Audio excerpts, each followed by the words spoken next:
I'm fighting for Chuck, a small business owner in Gloucester, getting crushed by tariffs. I'm fighting for Karina, a single mom here in Newark, who isn't sure if she can afford to stay and raise her son in New Jersey. That's why I'm going to work every day as your governor, to make sure you can afford to stay right here in New Jersey. We need a governor who will support the thousands upon thousands of Virginia's families whose livelihoods have been disrupted or destroyed because of DOGE and now this government shutdown. We need a governor who will speak up when careless, chaotic, reckless economic policies out of Washington hurt our economy, raising costs for families, making it harder for small business owners to survive, and crushing Virginia's farmers. We do not need someone who has been in lockstep with this administration every step of the way. Those were the Democratic candidates for governor of New Jersey and Virginia, making their closing cases to voters ahead of today's crucial elections. The two contenders both zeroing in on the cost of living and the impacts of the government shutdown while linking their opponents to President Trump. Voters will have the final say in both races today. And joining us now from a polling location in Alexandria, Virginia, MSNBC senior Capitol Hill reporter and host of Way Too Early, Ali Vitale. Ali, what are you seeing out there?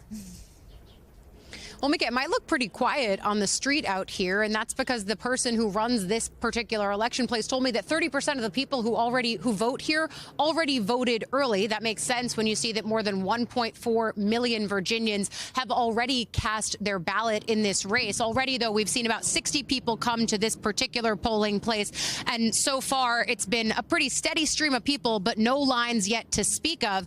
I do think, though, that even if the folks aren't here, the signs sort of tell the story, and I'm going to have our cameraman Tyler show you what one of the Winsome Sears signs says. It says, "Let's keep a good thing going," a sign that for Sears, who's the lieutenant governor to Governor Glenn Youngkin, she's trying to carry on what helped him win that victory in 2021. The idea that for him, it was coming out of the COVID pandemic, it was capitalizing on the culture wars. But this time around, the conversation and frankly, the political winds have shifted so significantly, specifically here in Virginia. That's because of actions from the Trump administration like DOGE. It's because of the ongoing government shutdown. There are hundreds of thousands of federal workers here. We've been doing these stories for months, and now it's all coming to fruition for voters at the ballot box in something of a referendum against Republicans and the Trump administration. I'll even take you inside one of the conversations that I had as I was waiting to come on here with you guys.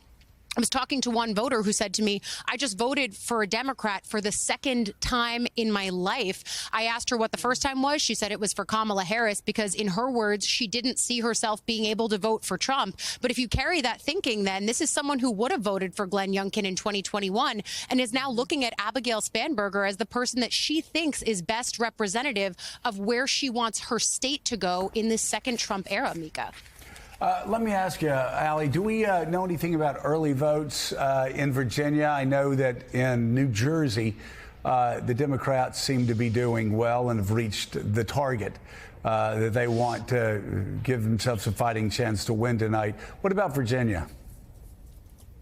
Yeah, look, Virginia has always been a race where Democrats are more comfortable. In large part, that's because Spanberger has had a healthy lead in the polls consistently. You also consider the way that Trump is a factor in New Jersey, specifically endorsing Chitterelli, doing that teletown hall for him last night. He did a teletown hall as well in Virginia, but I'm pretty sure he didn't even mention Winsome Earl Sears' name. He has not been a full-throated endorser of her. I think there's several reasons for that, among them the fact that we know that he likes to be seen as only picking winners, and largely the polls tell a story that this is Spanberger's race to lose. So Democrats that I talk to publicly and privately really do feel like the early vote totals, as well as the healthy polling for Spanberger, leaves her in a much different position than, frankly, someone like Mikey Sherrill, who is shown polling ahead, but of course a much tighter state. And I think the dynamics on the ground in New Jersey are ones that many people are watching to see if the shifts that we saw at the presidential level for example, going from a plus 16 state for Joe Biden in 2020